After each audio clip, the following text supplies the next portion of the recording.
Hey everyone, Namaste. Welcome back to Curries to Cakes. Today I'm going to show you this easy way of making sprouts, and also we'll see how to eat sprouts in 6 different ways, that too in a tasty and delicious way. So without any further ado, let's get started.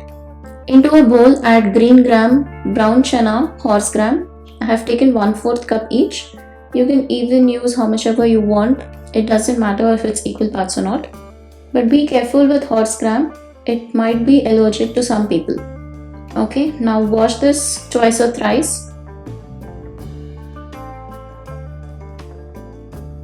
Now we'll soak them nicely with 1.5 liters of water. Cover this with a lid or cling wrap. Now allow it to soak for about 8 to 12 hours. So you can do this process in the morning whenever you wake up around 7 or so. Okay, now it's well soaked. Strain these legumes. If you're soaking it at 7 a.m. then make sure to do this process at 7 p.m. Now use a perforated bowl like this so that the air passes through, and a cloth which is a thin cloth, or you can use a handkerchief also. Use a new handkerchief, of course. The handkerchief which you're using, please make sure not to use it for any other purpose. Keep this aside for only making sprouts, as this handkerchief will stain. So add all these soaked legumes and bring the cloth together from all the sides and twist it once or twice, and then place it upside down so that it acts as a weight and the cloth doesn't open. Now I'll do the same for the remaining legumes also. If you have a bigger cloth, then you can add everything into one cloth and do this. So do the same process, add into the cloth and twist it once or twice and place it upside down.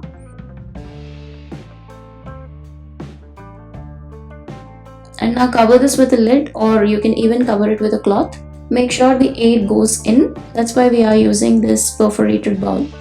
Now leave it to sprout for about 12 hours or overnight at room temperature.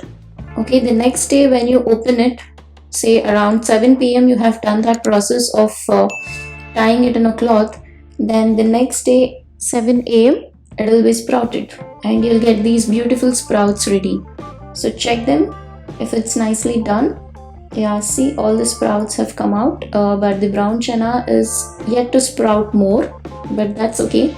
Maybe you have to soak them for even more time, around 14 hours maybe. Okay, now transfer these into a airtight bowl and store it in the refrigerator.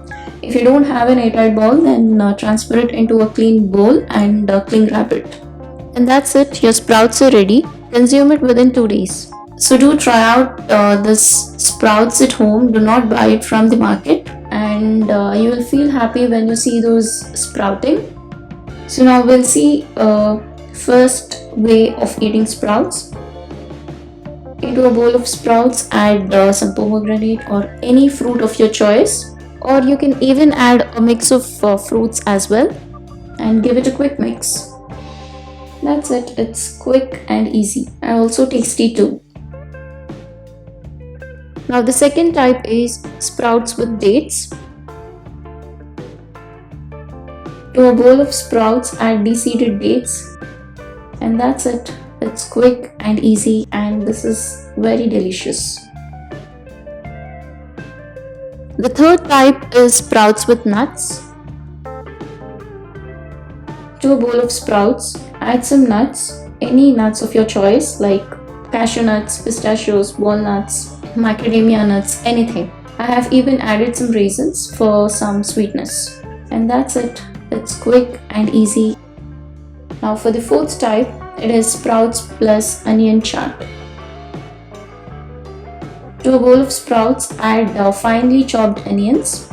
You can even add finely chopped green chili as well. Now add 1/4 teaspoon of chaat masala, and that's it, your chaat sprouts is ready. Now the fifth type is sprouts with jaggery. This is my favorite. To a bowl of sprouts, add some powdered jaggery. Jaggery gives you sweetness and also it gives you iron, and that's it. Your jaggery sprouts is ready. For the sixth type, it is sprouts plus honey.